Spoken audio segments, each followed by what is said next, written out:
Hey, bud. Hello, brothers. Salam alaikum. Everybody missing you here. Yeah, all good. Oh, good, Kenny. And there was after an hour they stop it, and after there Yeah. was little bug. There was a little bug in my phone. I get it fixed, and right now we were talking about video games, and you were talking about why not having a kind of gameplay very different from surfing. Yeah. That was a good idea. That's a good idea, to have Yeah. some stuff like a crash bandicoot and you surfing a wave, jumping and taking stars, and I don't know. Mm. I'd like to make it a mash of like all the video games I played as a kid.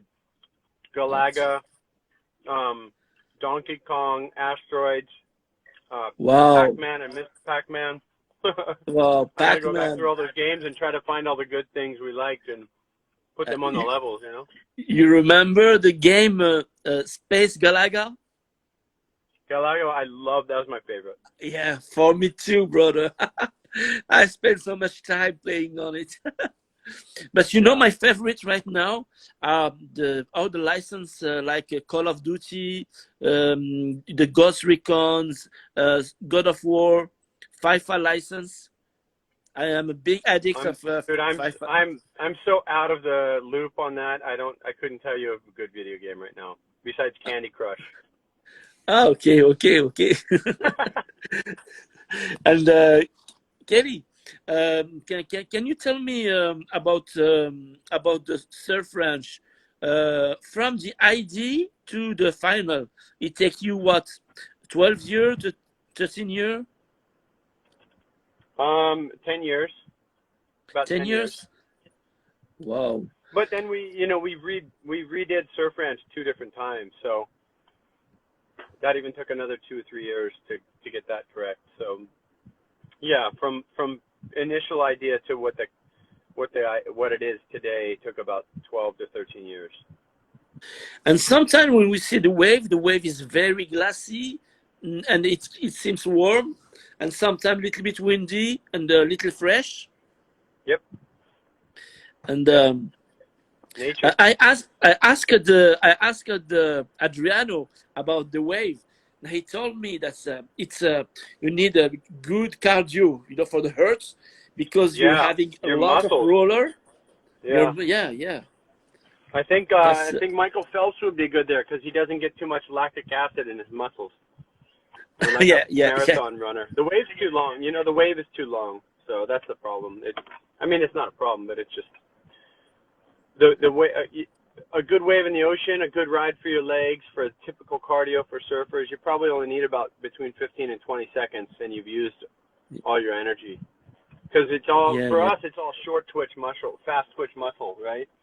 Like we're not yeah running a marathon. We're not surfing jicama. We're just yeah doing 3 to 5 maneuvers as good as we can, as hard as we can, maybe a barrel, and then your energy is kind of gone for what we're used to. yeah. So the wave it doesn't need to be 45 seconds. Yeah, and they all loved it. They all loved it. Shawn loved it, and Adriano loved it. And Yeah. to have the good reading, sometimes it's just stop. You can have good reentry. Sometimes you just speed or and have a big air. And you can have two barrel on a wave. Yep. Wow, man, Yep. that's that's the real surfer dream. We're gonna talk about Morocco. So, did you heard about last year in Morocco? In Yeah, I don't want to Safi talk about was that. amazing. I don't want to talk Huh? about it. I don't want to talk about it. Okay, okay. I don't like missing it like that. No, I know Billy and Camper and those guys came there and Billy got hurt. That wave he fell on was really gnarly. Uh, I've been to Safi once and the tide wasn't low enough. The swell wasn't big enough. The wind was a little bit too out of the South. east maybe or south. Yeah, a little Yeah, bit of south, like kind of up the face a little bit. But I'd love to go. I'll get back there sometime. But one thing yeah, about that country, though, your country, man, you have to drive a long ways. A lot of driving yeah, to get to between the different spots. If you're going to go to Agadir or Safi, or maybe if you're yeah, going to yeah, go to the north or even further to the south in the desert. It's a lot of driving, a lot of commitment. Yeah. Sure. It's quite a little bit tiring, but it's sincerely it's worth, you know. And right now we have the highway, so Agadir in 4 hours. Then all the spots around Agadir in the secret spots, not that far. So around Dakhla we have amazing wave also, so that's really cool. Now next time, Kelly, gonna be your time, you know. It's gonna be your time, I'm brother. looking forward to it. I want to come spend some time there, not just like one. I was only there for like 1 week, so I'd like to I'd like to get there.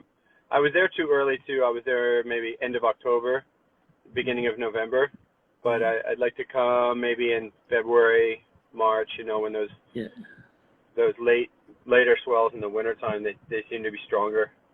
It's the best period. The best swell until 2005 and last year were in this area. February, March is the best, and you can also take the you know, have a break and go with Kalani and hang out in some beautiful places like Tarudant, like many places like Essaouira. You know, many places you can have very beautiful you know, of our culture, of our architecture, of our food. You will love it. I know. Curran spent some time over there with Derek Hine and Yazzie. You know Yazzie? Yeah, of course. And then Yazie's working on an astronomy hotel, the Astro Hotel up in the mountains. Apparently the viewing. So these astronomers, a lot of them are saying that the best place in the world to view the stars is from Morocco because it's low wind, low oxygen content, and you don't have volcanic activity, so you don't have the ground moving. Exactly. And you're above the clouds at high altitude. So all those things factor into being maybe Yazzie told me he thinks it's the best place on Earth to view stars from because it's also low light. There's not many cities. There's no light pollution from cities. But you know, Kelly, sleeping in the desert is something amazing. In Morocco, around Erfoud or Ouarzazate is something really amazing. And did you bring some Hollywood star in Surf Ranch like Chris Hemsworth and Jason Momoa?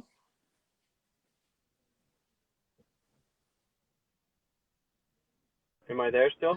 Can you hear me? Yeah. In the Surf Ranch, did you have some friend like Chris Hemsworth surfing there or Jason Momoa? Yeah, you know that I had Chris there, but I haven't had Jason there yet. I'll get Jason sometime. Actually, I might invite Jason's dad instead. He needs some waves. Oh. Don't tell Jason. But and yeah, Kelly, we've had a bunch of musicians and some actors and some other athletes. You know, Drew Brees is a famous football player, quarterback for the Saints, and he came surf with me for a couple of days there. And while we had Drew there, you know who we had was Pierre Agnes' son, Matthew. Yeah. So Matthew was there for a couple of days and got a lot of good waves, so that was fun. I remember the last time I saw Pierre Agnes was at the Quicksilver poker party, and you and Pierre Agnes at the last table.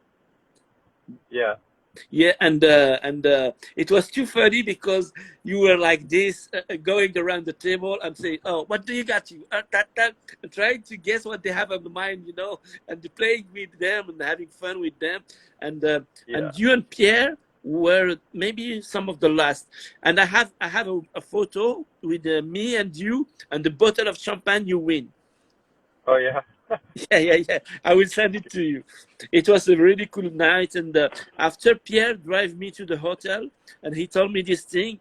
He told me, you know, Youssef, Morocco is in the heart. I love this country, and it has been the last time I saw him. Is this image I keep on my mind of a lovely person. Pierre would always say, "Hey, no bullshit," because he was, because it was like when you want to be serious and tell you straight. No bullshit, man. funny. I want to get a shirt that just says that on it. He was a very, very. You were very, very, very close. I know. That was I know. It terrible. must That was has been terrible. very hard. That was Yeah. Yeah. That was one of the worst mornings of my life to hear that news. And Yeah. I was I felt like I was there with him. I felt like I was I imagined exactly what happened, even though we don't exactly know. But I feel like I know exactly what happened, and I could picture it. And I was, every time I closed my eyes for like a couple weeks, I was picturing exactly what happened to him, and I like having like nightmares and waking up. And Yeah. yeah, it's just terrible, just terrible.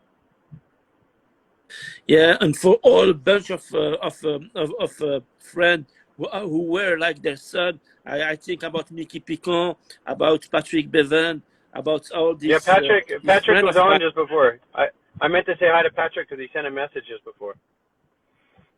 Oh, he's a good friend of mine, and I had him on my lives, and he charged me to write an article about him with his series Inspiring. So I've been the one who writing for Europe the article, and and uh, and and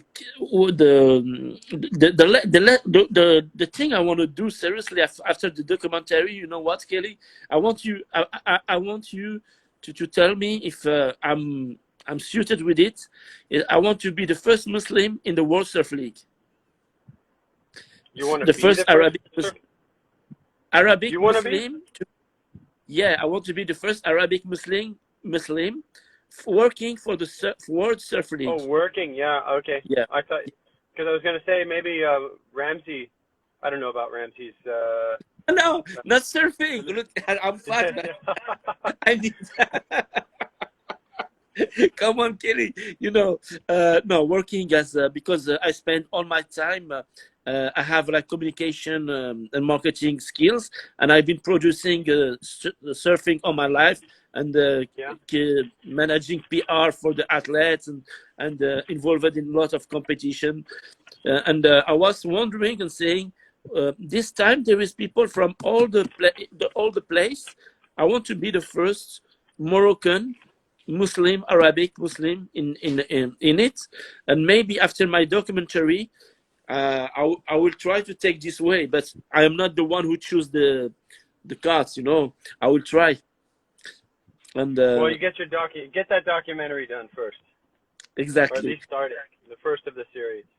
Exactly, brother. Exactly. You know, I don't know if I told you. Did I tell you before? My great grandfather was Muslim, from Syria. He was Syrian. But, yeah, really? He was, born and raised in Beirut, Lebanon, and he moved to Washington D.C. to Maryland. When he was a bit older, and he owned some hotels, and my great grandmother worked for him, and then they got married, and obviously had my grandmother, and wow, that was my mom's side of the family. So it was going to the Middle East was interesting for me, you know, because I'm Arab, but I'm very close with a lot of Israeli surfers and friends. I felt like a good union there, you know, like a good. I've always been a mediator in my family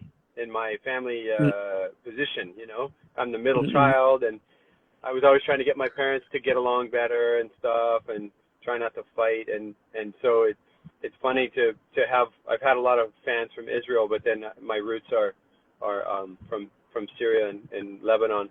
But it sort of feels nice in a way, you know, to mend some of those, to bridge some of those gaps. You know, Kenny, what is the Moroccan legacy?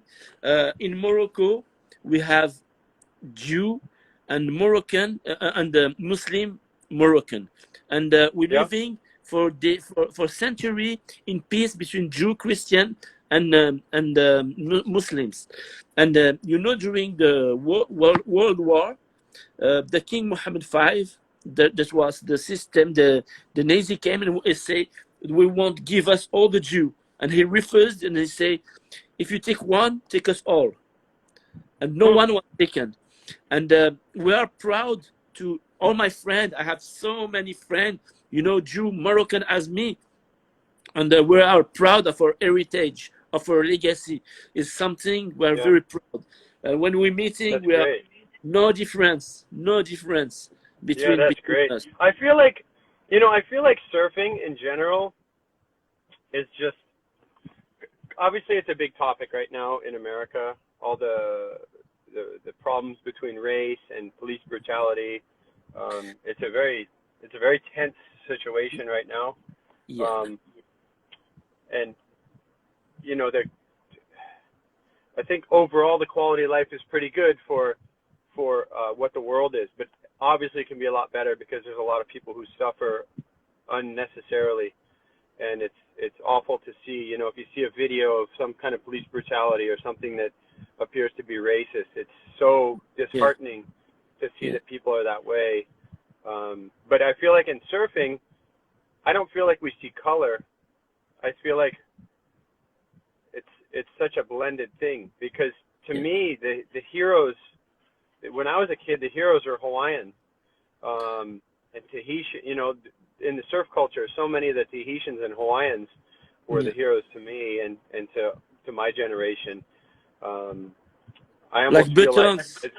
as well as far as surfing goes, I feel like the white people came into surfing secondary. They didn't start surfing. You know, it was started in Yeah, Hawaii yeah, so long before, and so yeah, for us, I think if you're going to talk about like privilege and honor and stuff, it's a huge honor and a privilege for us to have that as our culture, and it didn't just remain as something in Hawaii. And and obviously Duke Kahanamoku is one person who went around the world and shared that with everyone. So yeah, for me, Duke is really the hero of our culture yeah, because he went to Hawaii. He went from Hawaii to Australia, and he yeah, gave them surfing. He came to the mainland and he showed surfing here, and he really spread the seeds of surfing all around the world. And you see now, um, it's in so many countries all over the earth. Anywhere yeah. there's some wind blowing on some water, you're gonna get some surfers. And there were some Hawaiian who were doing things incredible, like Larry Bertelman and Buttons Kakumoni. They were just, I was just, when I was young, watching what they did, switching feet, 360s, and all the stuff like this. And I was like, no way, no way. Yeah, They were just amazing, you know. And there are some, yeah. But hey, some Buttons was the first when I first realized I was a surfer, I started to identify like, okay, surfing is my thing. And the first time I had a favorite surfer, it was Buttons. I was probably like 7 or 8 years old, and I saw a movie with Buttons. And I'm like, who is this dude? He's like half black, half Hawaiian, and he's better than everybody. And I couldn't imagine, in my head, Buttons was the best in the world, and no one could touch him. You know, he was better than everybody. And he had the cool style and the cool fro, and he could ride single fins, he could switch foot, he could do 360s. And yeah, so I remember watching him in a movie and then going surfing that day and imagining like, oh, I can do flips now, like just because I watched him and I saw what he did and how much fun he had surfing. So for me, that was the goal, was to try to be like Buttons. And then eventually yeah, I fell in love with Tom Curran surfing, and Tom became my favorite surfer. But my first guy was Buttons, and I liked Larry Bertelman as well. And there was a lot of guys in that genre, and then maybe just after them, obviously Dan Kealoha, one of my biggest heroes, yeah, one of the greatest barrel riders ever. Should have won a world yeah, title in 1980, yeah. 81. Yeah. Johnny Boy Gun was good at backdoor. Johnny Boy, yeah, and Yeah. then Johnny was kind of the next, like just behind Dane was like the next generation, and then my generation was just behind Johnny. With Shane Dorian and that whole crew of guys. You know, the image I have of Buttons is riding a skateboard with the key on his hair and going with the guitar, like playing like this. You remember this Yeah, image? And after going in the yeah, water and doing his stuff, I was just like, what a wonderful yeah, style. He was unique. yeah, yeah. My favorite was when Buttons was eating sand. Just just crazy, just kid on the beach, And it was cool because I got Button's autograph when I was 10 years old, and I still have it at home. But I got to become friends with him, and he and I both won a surf contest one time. There was two divisions, the like say under 35 and over 35, and it was all these old boards from the 80s, and Buttons won the older division, and I won the younger division. It was at Salt Creek, so that was in like 2000, right around 2000. Wow. And Kelly, you in HBO only a few time ago we saw the generation momentum generation. All this time you have spent with friend with the mother.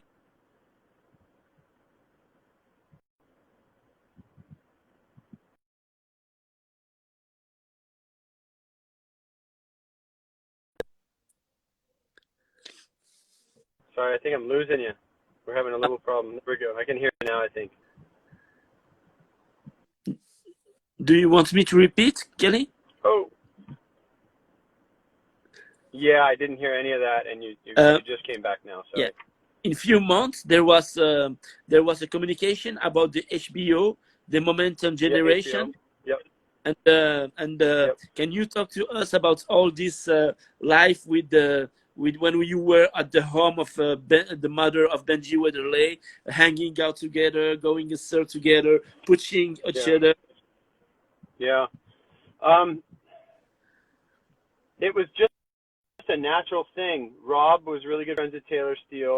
Taylor decided after making a surf movie at his home break in Seaside in California that he wanted to come to Hawaii and film, and actually he came to Mexico first that year and filmed all of us, and everybody got to know Taylor, and then he came to Hawaii and he was sleeping in a van and just filming at pipe and back door and off the wall every day, and then we all just kind of merged into Benji's house, which is now the Volcom house. But we were all the young guys, and all the old guys, the older generation above us all stayed across the walkway at Jerry's house. So it was like Jerry's house and our house. And I remember all the time just like smelling weed because the wind blows from there across. And like that house, they would always be like the old, Johnny Boy and those guys would be smoking weed. And we were all like sober, young teenage kids, like, oh, those guys are gnarly. And it was really like, that really was like a line.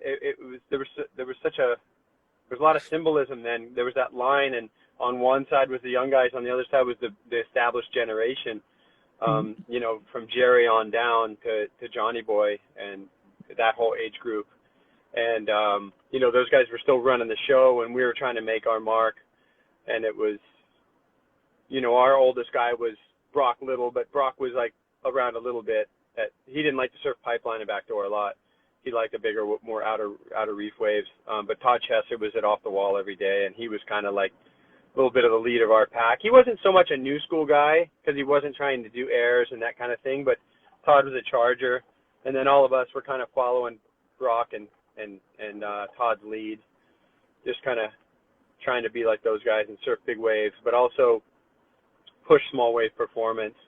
So that was kind of the difference. That was what it made the new school, was guys in small waves trying to do, we were doing tail slides and air reverses and stuff like that, and trying to kind of push above the lip and take to the next level what Potts had done when he was a young guy. And then that house just became our stomping grounds. And I don't know how Benji's mom put up with it. I think she grew up with her family torn apart a little bit, and she loved having all the kids around. It made her feel like she had a bigger, happier family, and we all kind of got the benefits of that because we got to hang out at Pipeline and watch every wave all day, all winter, and we were right in the middle of the action. And so I don't know how good all of us would have gotten if we didn't have that opportunity, not only to be together, but to be at Pipeline and learn the wave and push ourselves. And we had friends out there. Benji was 14 years old surfing Second Reef pipe.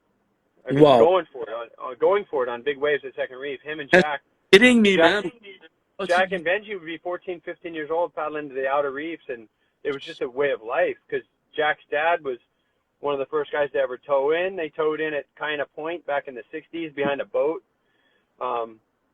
you know, there's probably a lot of history there that died along with Jack's dad when he passed away. He just knew so much about the history of the first time they put roller skate trucks on a piece of wood and made a skateboard in Manhattan Beach in the 40s or 50s, and they made the first skateboards. And there's a lot of history there.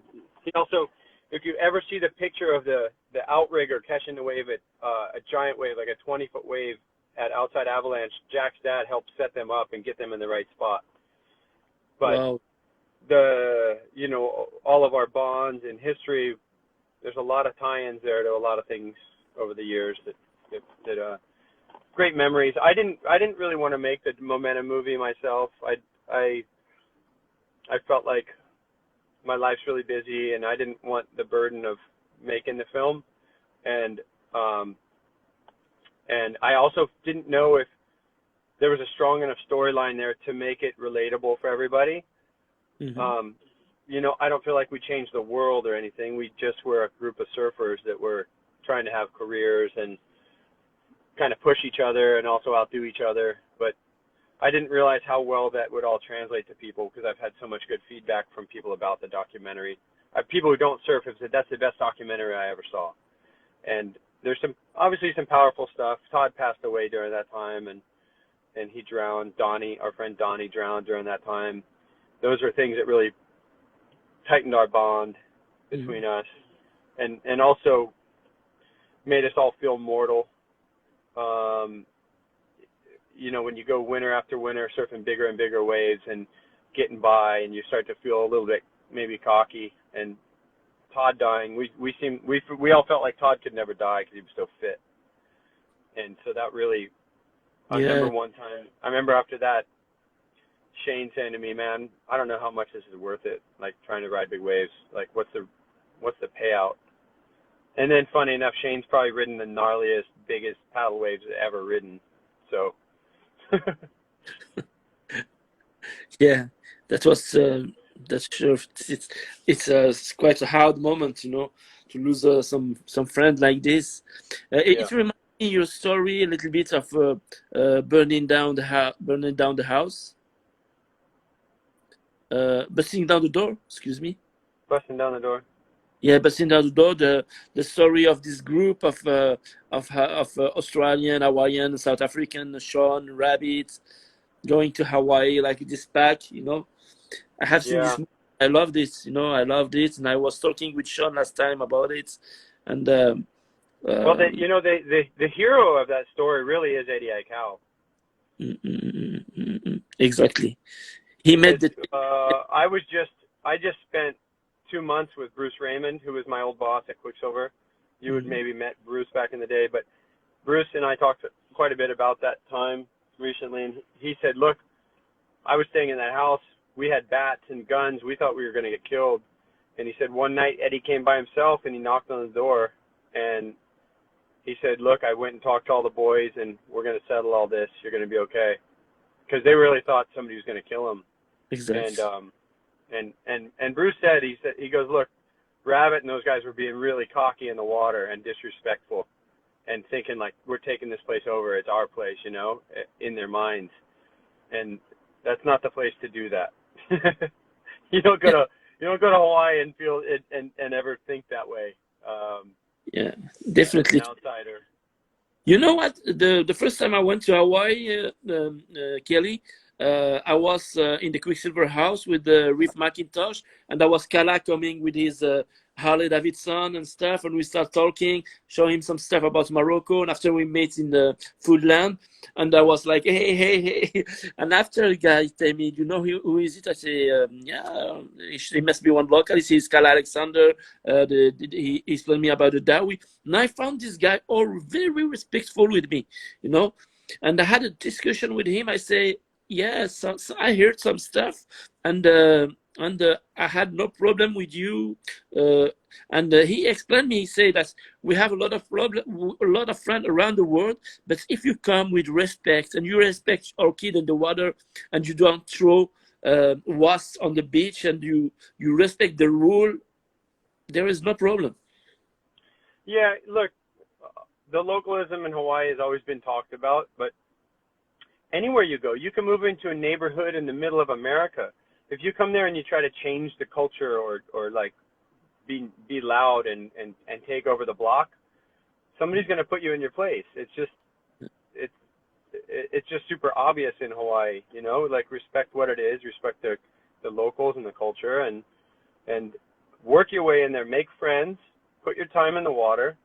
Don't come out and expect you're going to get waves.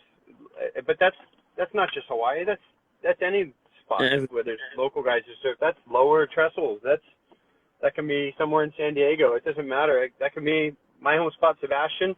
When I was a kid in Florida, some of the worst localism I ever saw, because there was a crew of 20 or 30 guys who surfed there all the time, and there was a hierarchy of who got waves, and you know, I saw a lot of guys get slapped in the head and sent out of the water.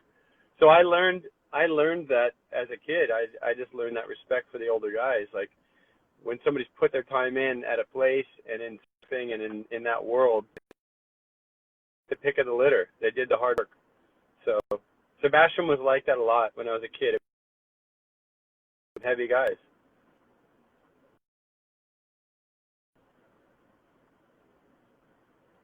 And Kelly, what is your local spot? Because you have surfed so much in so many places during decade.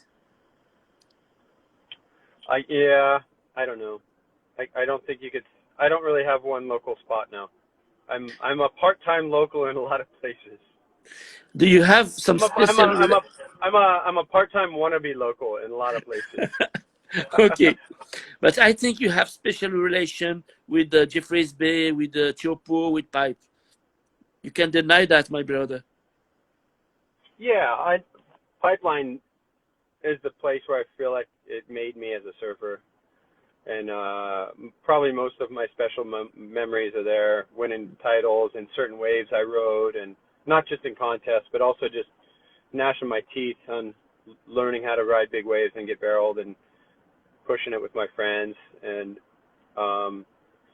Chopo has been amazing to me. I started surfing Chopo in 1993 before it was really even a spot.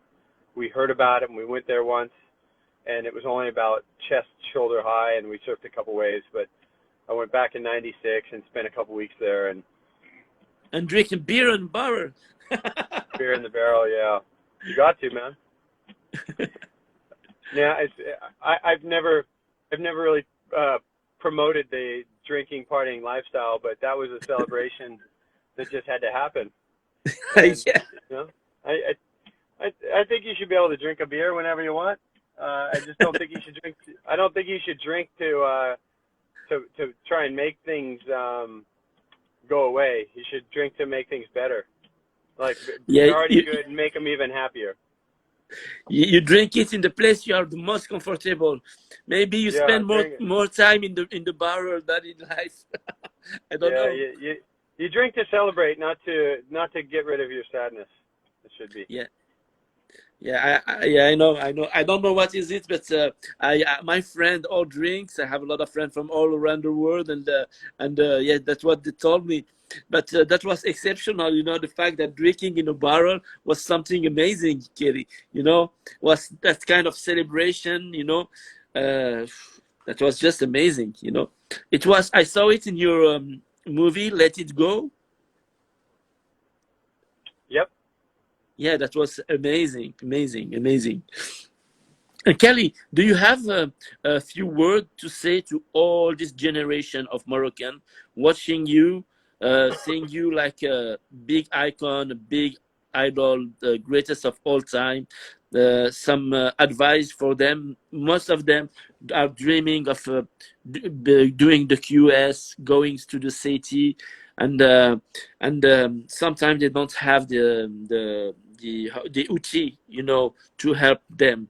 They are left to themselves, you know. We have some few coaches who are good, but there is no global strategy, there is no vision, you know, in a federal way. So can you give them some advice? Well, as far as on the competitive scene, I think Ramsey's been a good I mean, he's a great surfer, and so he's been a good example for the country. You guys have so many good waves. I think more than people know. We see the point breaks, but I know there's some other secrets in that country Yeah, I won't talk about. sure. But I know there's a lot of waves, and you get plenty of swell from the North Atlantic, and so the amount of time you can spend surfing and riding, and there's a lot, from reef breaks to beach breaks to point breaks. You have a lot more opportunity there than I had growing up in Florida. Although we had the surf market, you don't have the quite the surf market that we had, and the emphasis on that, and but you definitely have a lot better surf than we would ever have in Florida all the time, like consistently. I would even think your summertime is a lot better than our wintertime, but I don't know. But I don't know. You just, whatever your dream is, man, chase it. There's a way to. A lot of times, dreams don't exist yet because people haven't thought of them. Exactly. So you have to have your own. You have to have your own vision. Yeah, dreams are done to be realized. That's why I'm always saying to myself, and at the moment, I'm still realizing my dream, talking to the gods, who gets a friend of mine, and like Shawn Thompson, like Rabbit, like all these guys. I couldn't believe it 20 years ago. And that's why when I talk to this guy, I'm very close to them. I tell them, dreams are done to be realized. Fight for it. Be authentic. Be straight, and fight for it. And do whatever it takes to do it. I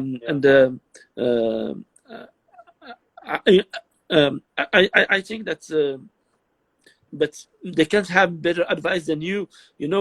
Just to try to have your way of living, your dietetic, and your philosophy, and it's going to be good. Oh, Kelly, thanks, man. Man, it was a very great honor to give me this live. It's always a pleasure, to talk to you and to see you in face. And I hope that we see again very soon. And love you for the man you are, for the athlete you are, for all you bring to surfing, for all you bring to human, and for being so humble, such a good friend, and such an empathic and good person. Thank you very much. Shukran khoya. Yusuf, all right, man. Good talking to you. And apologies to everyone who was put on hold, but maybe waiting turned out better. I was going to be really rushed if we did that day, and I get really stressed before I have to travel.